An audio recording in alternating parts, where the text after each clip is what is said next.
తెలంగాణ ముఖ్యమంత్రి రేవంత్ రెడ్డి తాజాగా మహాభారతంలోని కర్నూల్ని తనకు ఎంతో ఇష్టమైన పాత్రగా పేర్కొన్నారు.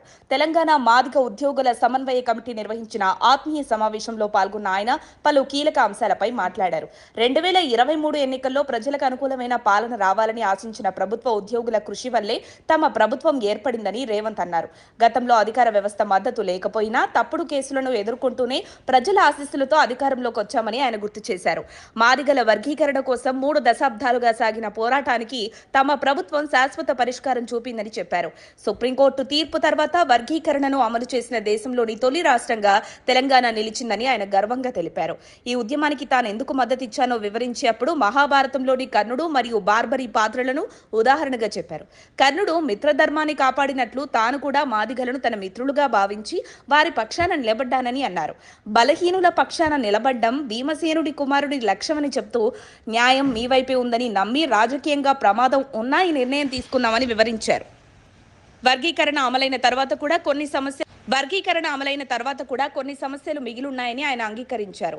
ఉద్యోగాల్లో ప్రమోషన్లు, ఉన్నత విద్యా అవకాశాలు, భూముల రక్షణ వంటి అంశాలను పరిష్కరించేందుకు ప్రభుత్వం కట్టుబడుందని భరోసా ఇచ్చారు. తాను ముందుండి పోరాడుతున్న సమయంలో వెనక నుంచి జరిగే రాజకీయ దాడులను సమాజం అడ్డుకోవాలని కూడా ఆయన కోరారు. ప్రభుత్వ ఉద్యోగులే ప్రభుత్వానికి కళ్ళు, చెవులు లాంటి వారని రేవంత్ రెడ్డి అభిప్రాయపడ్డారు. సంక్షేమ పథకాలు నిజమైన లబ్ధిదారులకు చేరేలా ఉద్యోగులు బ్రాండ్ అంబాసిడర్లుగా పనిచేయాలని సూచించారు. 99 రోజుల కార్యాచరణలో భాగంగా రేషన్ కార్డులు, సన్నబియ్యం, ఇందిరమ్మ ఇల్లు, ఉచిత విద్యుత్ వంటి పథకాలు అర్హులైన ప్రతి కుటుంబానికి అందేలా చూడాలన్నారు. రాష్ట్ర ఖజానా ఒత్తిడిలో ఉన్నప్పటికీ ప్రభుత్వం బాధ్యతగా ముందుకు సాగుతోందని చెప్పారు. రిటైర్మెంట్ బెనిఫిట్స్ కోసం ప్రతి నెల సుమారు 1000 కోట్ల రూపాయలు ఖర్చు చేస్తున్నామని వెల్లడించారు. ప్రభుత్వ ఆదాయం పెరగాలంటే పన్నుల వసూళ్లలో ఉద్యోగులు కఠినంగా వ్యవహరించాలని సూచించారు. గత ప్రభుత్వంపై విమర్శలు చేస్తూ కొన్ని వర్గాలను గొర్రెలు, బర్రెలు, చేపల వేటతోనే పరిమితం చేయాలని ప్రయత్నించారన్నారు. అయితే తమ ప్రభుత్వం మాత్రం ఆ సమాజానికి చెందిన పిల్లలు డాక్టర్లు, లాయర్లు, ఇంజనీర్లు కావాలని ఆశిస్తున్నట్టు చెప్పారు. అదేవిధంగా మాదిగ యువత ఐఏఎస్, ఐపీఎస్ అధికారులు కావాలని, రాజకీయాల్లోకి వచ్చి ఎమ్మెల్యేలు, ఎంపీలుగా ఎదగాలని పిలుపునిచ్చారు. అప్పుడు మాత్రమే డాక్టర్ బిఆర్ అంబేద్కర్ కలలుగన్న సామాజిక న్యాయం నిజంగా సాకారమవుతుందని ఆయన పేర్కొన్నారు. సామాజిక న్యాయం కోసం తన పోరాటం కొనసాగుతుందని, తనకొచ్చిన ఈ పదవిని ప్రజలకు ఉపయోగపడేలా వినియోగిస్తారని ముఖ్యమంత్రి హామీ ఇచ్చారు.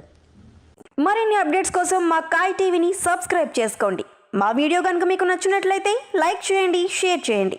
మీ విలువైన అభిప్రాయాలను కామెంట్ బాక్స్లో తెలియజేయండి.